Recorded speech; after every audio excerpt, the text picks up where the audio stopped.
Hello, today I'm going to show you the complete remodeling of my room. Starting from the construction, demolishing walls, fixing them, painting them, and also going through the complete decoration from the beginning to the end.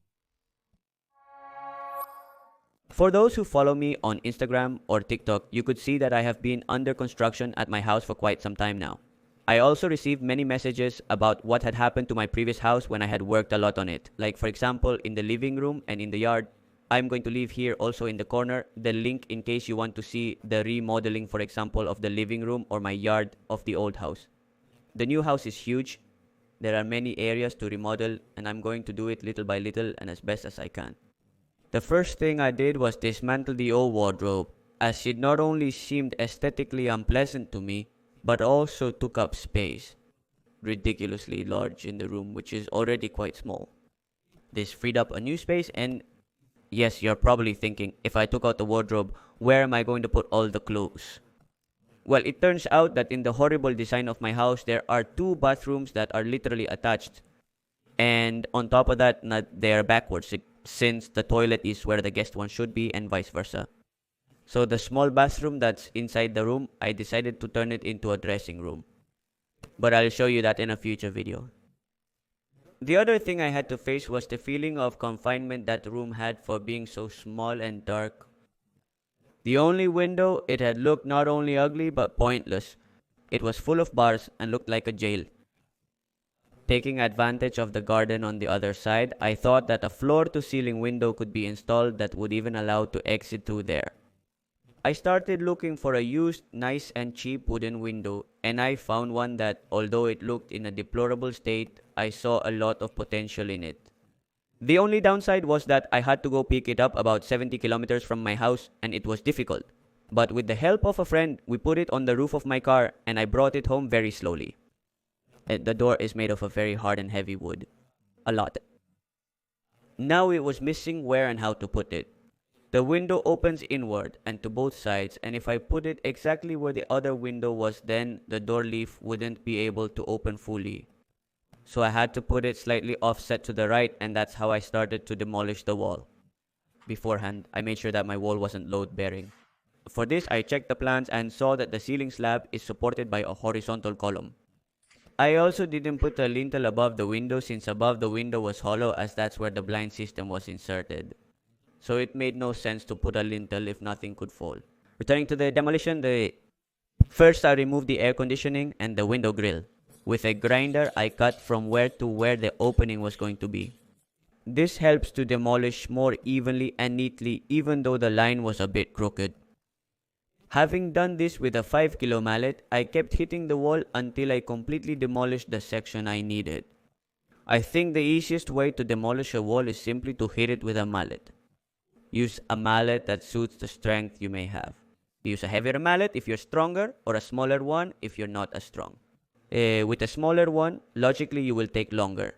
With a heavier one, you will take less time. But if you use a very heavy one and can't handle it, then it won't be useful to you.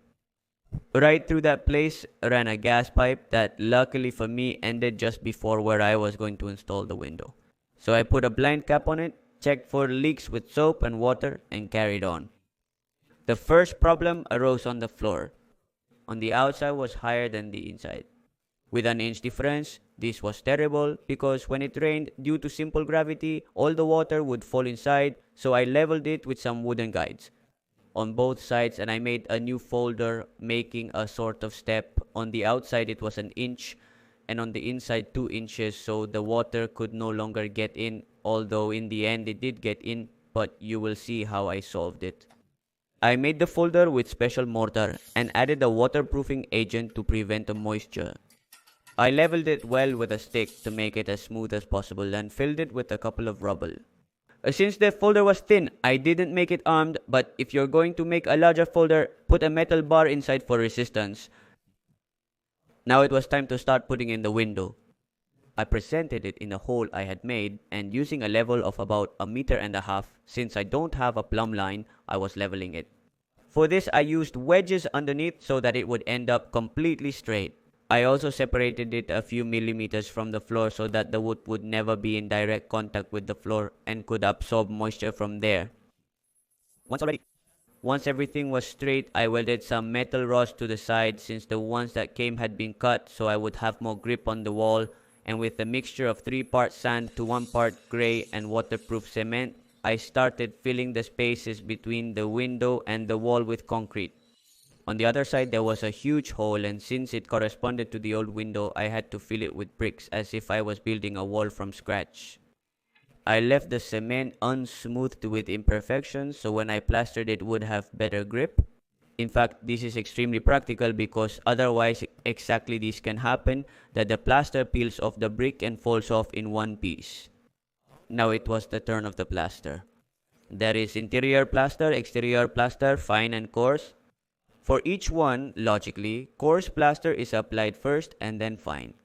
For both sides, I used a special 3-in-1 mix that serves as both fine and coarse plaster, as well as interior and exterior and anti-humidity. But if you use conventional plaster, always plaster first on the outside. Otherwise, if it rains, the moisture would get in and ruin the interior plaster. Anyway, to plaster, prepare the mix as indicated on the bag and load it into a bucket. Then you start throwing the plaster with a shovel movement so that the plaster hits against the wall. It has to look like it's splattered. This depends on the technique and experience. As you do it, you will gain both.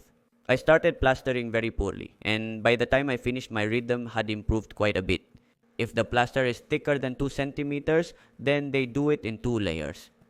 They then smooth the plaster with a piece of wood, which they place on the flat part of the wall and then in this case on the edge of the window, which we have previously arranged to be perfectly flat with the wall, and they leave it as smooth as possible. I had other plans for the wall where the wardrobe used to be. This wall shows signs of having had a lot of moisture, perhaps due to the close contact with the wardrobe. Since it was made of conventional brick, I decided to chip it to make an exposed brick wall. For this, I used a chisel or iron cutter and a 1 kilo mallet. You hit sideways where the brick ends and the plaster begins, and all the plaster falls off. You do it on any section of the wall you want. I did it with the entire wall, for example. When we finish, we're going to see that the wall still has a lot of cement stuck to it, which looks quite ugly and white, and now it's time to treat it so it looks nice. We're going to apply it directly or with a sprayer, muriatic acid. First, we wash it a bit with water. For this, put on all the appropriate protections. I use gloves, eye protection, and an air filter. You're going to see how the acid is literally eating away the wall. Then we start brushing it with any metal brush to remove all the remaining acid residues. And if you want or are still not convinced, you can repeat the acid process. Once this is done, we paint it with some brick protector. I know one that only protects, but it has no color or anything, which means that if you want to add color to your wall, you can do it. At the top, I placed the molding, which is painted and beautifies the termination of the wall with the union of the ceiling slab. This molding is made of a material similar to styrofoam but extremely smooth, and it looks very good. As you could see on Instagram, and in fact I asked you what you would do, I realized that I had not put the outlets on the side of this wall, so it seemed to me that the easiest and best thing was to make a hole in one side of the wall. This connects with my workshop, so I ran a cable through there to bring power, and I placed a black pipe with external boxes. Still, this was not going to be seen with the furniture, but I thought it still looked very nice. I also replaced all the original plugs with nicer ones. The wall of the entire room was painted with a textured paint, which I consider horrible and old. And not only that, they had painted 3 times over old paint, and in some parts the paint was literally falling off. So with the help of a friend, we spent the whole day scraping with spatulas to remove all the paint. There were places where it wouldn't come off, and we would wet it with the pressure washer to soften it and remove it, but we managed to get it all off completely. Something I couldn't believe was the amount of paint we removed. It literally made a mountain outside in the garden just from paint. I also removed all the baseboards, as they were ceramic and also very ugly. The wall was in bad shape. It had parts with holes, parts where the plaster was falling off. In short, I prepared the same plaster as before, 3-in-1, and started fixing it. For that, we simply load plaster onto a trowel, support it from below and slide it upwards, leaving everything as smooth as possible. Mostly I had to plaster all the places where I had removed the baseboards. Once the plaster is partially dry, we can smooth it out using a granulated or sandpaper trowel. As the plaster is still half dry, it will be easy to smooth out well. And once the plaster is completely dry, we can sand it with 40 grain sandpaper. This way we ensure that it is well incorporated into the wall and is completely smooth even in the transitions where we put the plaster and where the original wall was maintained. Once all the walls were plastered, they had to be filled or plastered. I prefer to fill them because it turns out much easier to work with than plaster, although it's more expensive but not excessively so. The procedure is the same as with the plastering. We load onto the largest trowel we have, support it at the very bottom of the wall and slide upwards. There should be a thin layer of filler left. Don't worry about trowel marks, they can be sanded down later. And make sure not to leave a very thick layer as we would be wasting material. And yes, once the entire wall is plastered and dry, we sand it. All the walls with 120 grit. Interesting fact, you're going to get very dirty. With this plastering, we're not looking for the wall to be white, but smooth and even, preparing it to now paint it. Now, the moment for painting, I suggest not skimping on paint. Use a good one, it will be worth it. Also start with a coat of primer first. The primer helps to fill pores and optimizes the use of paint as well as its duration. I used a washable antifungal white paint and applied it directly to the wall. 2 coats were enough for me. Let each coat dry with at least a day's difference. In corners or very difficult places, it's best to paint with a brush and always cover everything, like frames and so on, with tape. Usually this blue tape is used, which is the same as the common paper tape, but being blue, it stands out better on the job. For the place where I had put the folder, I decided to improve it with micro cement. For that, first a leveling base is applied. It's a powder that is mixed with water. Read the instructions to mix the proportion well. It's applied directly on the folder and smoothed as best as possible. Once dry, it is sanded to make it a smooth base where to apply, and then the micro cement is mixed in the same way, but with its activator, and it is applied on the base. We spread it with the trowel and leave it as smooth as possible. Once again, we sand it and give it 2 coats of the lacquer that gives it a similar shine and fills porosities. Note that throughout the work, I never protected the floor. Needless to say, if you plan to keep your original floor, cover it with cardboard, plastic, etc. I was planning to change it, and that's why I left it unprotected, because I didn't care if it got ruined or if it got painted or whatever. For the floor, I decided to use floating flooring as it seems to me the fastest, most practical and nice. It comes in different thicknesses for more or less traffic. As it is a room U, 7 or 8 millimeters is perfect. For heavier traffic, up to 14 millimeters can be placed. First, a base blanket is applied to the floor that is simply laid on the floor like this. You can tape it down so it doesn't move, but it's not necessary. Use a light tone so that the room has the maximum possible brightness. The floating floor has certain shapes on its sides. This makes the boards fit together. For this, they join the boards first at the ends and then with each other as seen in the video. It's important that they always place them so that they run along where the light comes in. They can cut the floor with whatever they want.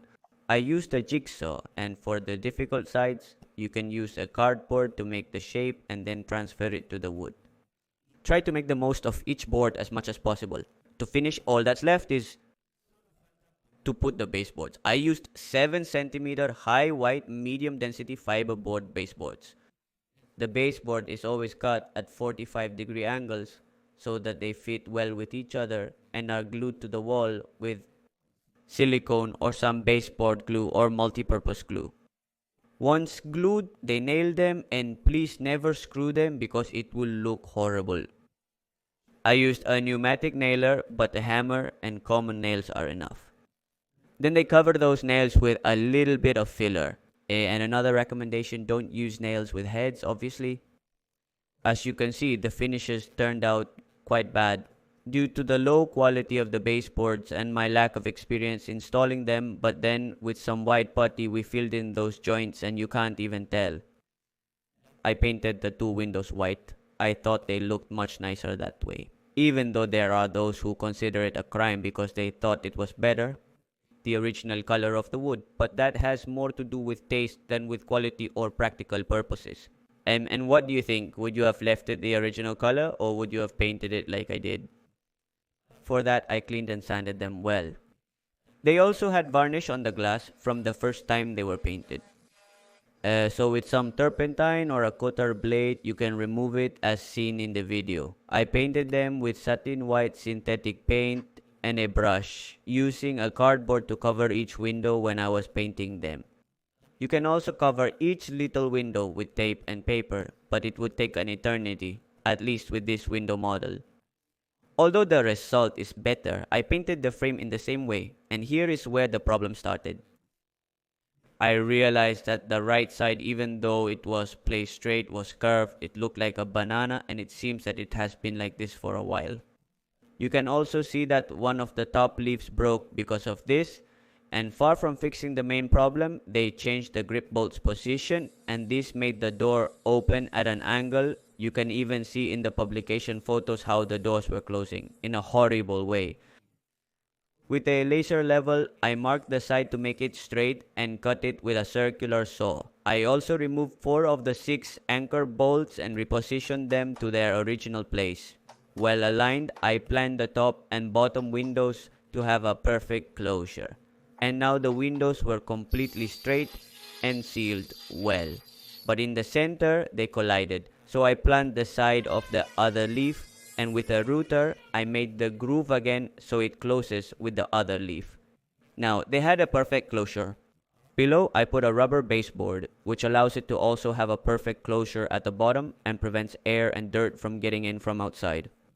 On the inside, I profiled the edges with an aluminum profile, and around the frame, I placed a gasket so that they also have a more airtight closure. To finish, I just made a grimace in the micro cement so that the door lock mechanism works.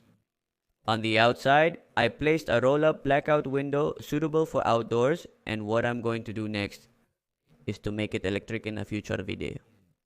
Now the whole decoration process was starting, and for this I've always been very bad, so the person in charge of all this was my girlfriend. She was the one who designed it, and together we were looking at each thing.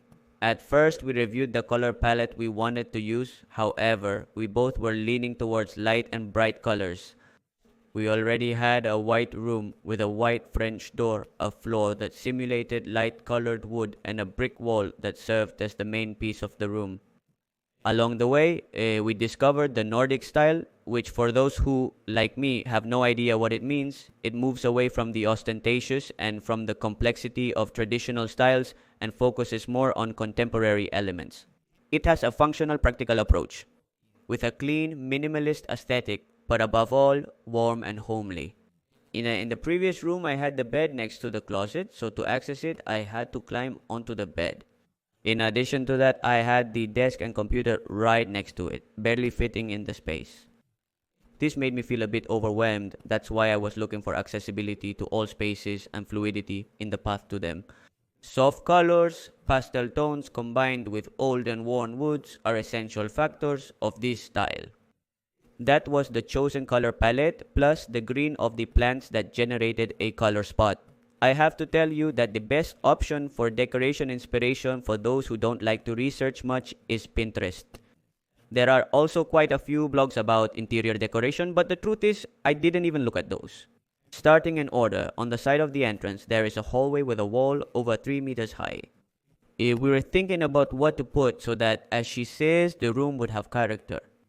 Finally, he came up with a personal project where the photos I have taken would be displayed of the places I've been to. First, and to make it easier, I basically programmed a page where I could see on a scale how the photos would look on the wall, the size they should be, the separation between each frame, as well as how many could fit. After that, we reviewed the photos and chose them. We made a list of the cities and selected the best photos. If you look closely, you can say that there are more iconic places in those cities. However, the idea was not to have an exhibition, but our version of what we perceive from each place. Like this photo of Santa Marta, Colombia, where what there is a view from inside a tent. We decided to place 21 frames on that wall. We edited all the photos, unifying the filter that they all should have so that they would have harmony. Here you have a before and after of a photo, so you can get an idea of the change. To give an idea of how it would turn out, I made this photo in Photoshop, and that's how we knew the idea was the right one. We plan to leave a space below in order to gradually fill it up, especially for us because we met on a trip I made. And we added the date and place to each one, and we hung them scattered all over the wall. I took them to a graphic design shop to have them printed. If you're going to do a project like this, make sure to leave them at a resolution of at least 4000 high and 300 dpi so that the quality is excellent. The idea was to hang them in the order they were visited. I painted the frames white so it would look nicer and the photos wouldn't lose prominence. If I had left them colored, the noise of the photo colors with the frame color would have been too much. Here I leave you a picture of the photo I had made in Photoshop of how I hoped they would turn out to how they actually turned out on the wall. Truthfully, I love how they turned out much more than how I thought they would. I recommend that if you are going to start a project from scratch where you want to build a complete decoration, make a plan of the room, it doesn't have to be very elaborate, it just needs to have the walls that the room has. Once you have it ready, you will decide where each thing is going to be placed. Try to ensure that in this designation, each wall is assigned only one object. It is seen in the photo regarding the location of the objects. The bed is the main object of a bedroom, so everything starts from there. Once you know where each thing is going to go, you have to take one wall at a time. Once the hallway with the paintings is done, continue with the brick one. For me, plants are very important. That's why I knew I wanted a large pot with a plant that reaches almost to the ceiling. I placed a 45 centimeter round cement pot which I painted white and placed it on a plate to which I glued 3 millimeter jute thread around. These types of small decorations make the room style incorporate into every element. In that pot, I planted a Strelitzia Nicolai. I really wanted a much larger one. But when you buy a plant, you're not buying the object but the time. So it was very expensive and I decided to buy a medium one and have patience until I see it grow. In another smaller pot, I planted a Monstera. And to avoid buying another pot, I decorated the top of the pot with the same jute thread and the same technique. I washed both of them with urea rich in nitrogen, which dissolves a tablespoon every 3 liters of water and is watered once every 2 or 3 months with that same water. I also placed the chest of drawers that I used as a base in my previous desk as the center of the television. To make it nicer, I found a piece of marble that I had in my previous house and polished it with some car polish and finally decorated it with a meaningful picture frame for me. An interesting fact is that to keep everything tidy and provide peace of mind, you can follow the rule of 4, no more than 4 things per surface. This way you avoid accumulating clutter and also having a bunch of objects to dust off later. On the other end of the dresser, I put a mirror that I got used black and painted with white spray. It turned out pretty good. I centered the TV and installed the light emitting diode ambilight myself. It works with any HDMI input without a computer. Besides, it's very economical to make and I'm going to explain it also in a future video with a complete step-by-step tutorial. I plan to cover the television cable with a jute tape later so that again nothing is exposed and everything matches. On the wall of the window, we decided to put 2 veil curtains on the inside since during the day the room will be open and the air that it lets in will give a fresh feeling and it's going to look very nice. For the wall of the bed, we bought 2 wooden nightstands and painted them white, but before that I decided to give it my touch. With the rotor, I made a notch and placed inside the wood a coil which corresponded to a wireless charger, sealed it with filler, sanded it, and painted everything white. This is going to make it so when I place the cell phone on the table, it starts charging. And here I had a failure of those that in the end turns out to be a virtue. As I put the charger chip on the inside of the drawer, when I place the cell phone, it charges and also gives me a light emitting diode light that serves at night to see what's inside the drawer. I'm also going to explain this in depth in a future video. A small trick is to put tape on the floor or walls indicating the place of objects to know before buying them how it's going to look, a picture or a table or whatever. In my case, it turned out to be useful because I needed to be able to put a nightstand of such size that allows opening and closing the window pane without obstructions. Above the bedside tables, I placed two wall sconces with a chute design. It turned out to be convenient that the sconces were against the wall because, as you can see, even though it's just what's needed, the bedside tables are quite small. With the same design, I placed a central lamp that has two lights.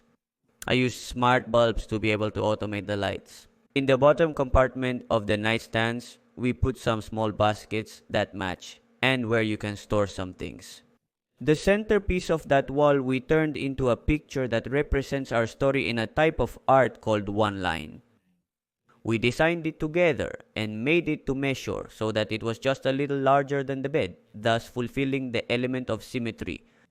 We thought it would be nice to put an illustration on a fabric called linen and again paint the frame white to match the wall. Finally, on the adjacent wall, I put a mirror which I glued onto a white cardboard and made a frame with a textile cable. Once it was dry, I cut it and put it with a nail on a pine shelf and used varnish so it would match the wood color in the room. Regarding the final decoration details, textiles, finishes, and textures greatly help to complement spaces. If you're considering adopting this Nordic style, it's advisable to look for furniture or objects that can withstand the test of time. Adding art is also a big benefit. We chose a Nordic blanket made of braided wool, some linen cushions, a small poof that I didn't have much faith in but turned out to be very good, some rugs in line with the style, and a quilt of a stronger color than the rest of the bed to provide solidity. And this is the final result, ignoring that the garden is all full of rubble until the next dumpster comes since I filled one entirely, and those were the leftover rubble. The truth is, I look at how everything was before the work and the change seems incredible to me.